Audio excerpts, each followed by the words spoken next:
3.000 tahun yang lalu, peradaban kuno menggunakan beliung besi untuk membangun dan menghancurkan kota serta benteng.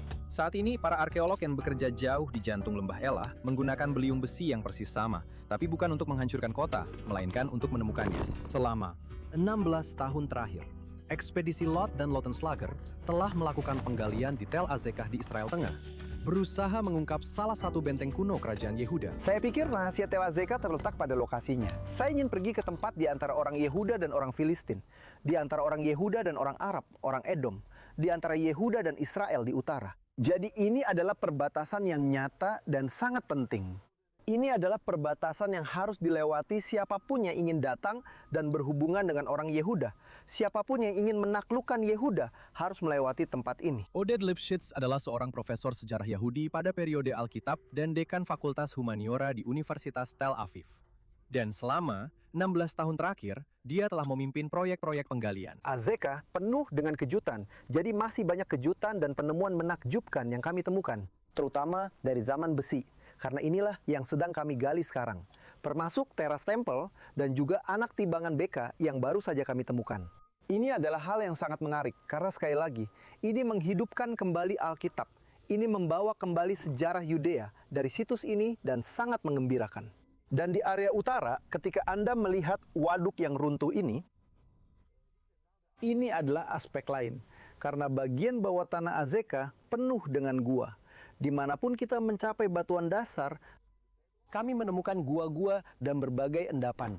Dan salah satu hal yang ingin kami periksa dalam beberapa tahun mendatang adalah seluruh dunia bawah tanah ini. Azekah sangat terkait erat dengan sejarah Alkitab, mulai dari kitab Yosua hingga kisah Daud dan Goliat. Dan kisah-kisah Alkitab inilah yang mendorong para arkeolog Frederick Bliss dan R.A. McAllister untuk pertama kali menggali situs ini pada akhir tahun 1800-an atas nama Palestine Exploration Fund. Sekarang mereka mengembangkan metode arkeologi yang sangat merusak. Dan dengan cara ini mereka menghancurkan seluruh situs. Maresa dihancurkan, Gezer dihancurkan. Dan legendanya adalah bahwa Azekah juga dihancurkan. Jadi kita punya foto terkenal seorang pekerja Arab yang berdiri tepat di sini dan menghadap ke selatan dengan tembok di atasnya. Tapi karena mereka hanya menggali dari sisi dalam situs, mereka bahkan tidak tahu itu.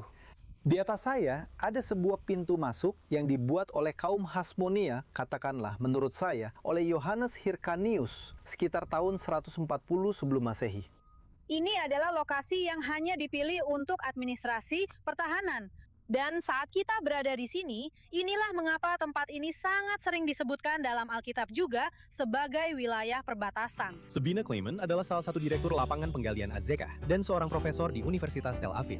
Dia datang bersama Oded dari Ramat Rahel, di mana dia menjadi asisten pengawas penggalian di sana selama 3 musim. Dan ini benar-benar merupakan kesempatan besar untuk mengenal sebuah situs seperti ini setelah bertahun-tahun dan melalui begitu banyak penggalian. Saya rasa hampir tidak ada situs yang diketahui dalam hal ini, di mana Anda bisa memahami. Saat melihat keramik, Anda sudah bisa tahu hanya dari beberapa fragmen badan tembikar itu berasal dari periode apa. Ya, saya tidak bisa melakukan ini di situs lain. Ini adalah kesempatan besar. Ini bukan hanya proyek lokal Israel. Universitas Tel Aviv menjadikannya misi mereka untuk bekerja sama dengan sekolah dan organisasi di seluruh dunia. Sayangnya, tim penggalian di Azekah bersama puluhan penggalian lainnya di seluruh Israel terpaksa harus menghadapi kekuatan geopolitik eksternal yang sepenuhnya di luar kendali mereka. Dari COVID hingga 7 Oktober. Dan perang berikutnya dengan Hamas, Hizbullah, dan Iran, bencana serta konflik ini membuat penggalian Tel Azekah berada di antara masa damai dan konflik. Pada tahun 2025, mereka terpaksa menggunakan benteng kuno tersebut sesuai fungsinya yang sebenarnya saat sirene peringatan rudal berbunyi. Karena perang yang terus berlangsung, Azekah mengalami kesulitan. Proyek ini kami terus melakukan penggalian setiap tahun, bahkan di masa perang.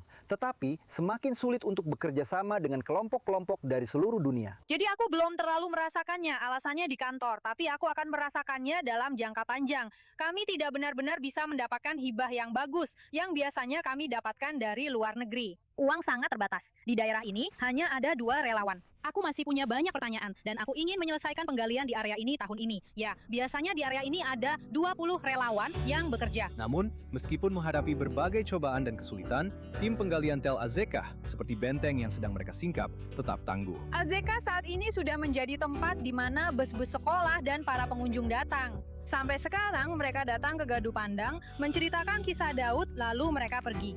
Saya ingin suatu hari nanti bas-bas ini datang, ada kios kecil di mana mereka bisa membeli minuman. Dan impian saya adalah dalam waktu sekitar 4 tahun, orang-orang bisa datang ke Tel Azekah dan berjalan di seluruh benteng dan melihat tembok-tembok tinggi di atas mereka, melihat struktur bagian dalam yang ada di benteng, berjalan-jalan di jalan yang mengelilingi benteng. Dan itu akan menjadi salah satu permata di antara situs-situs arkeologi di Israel.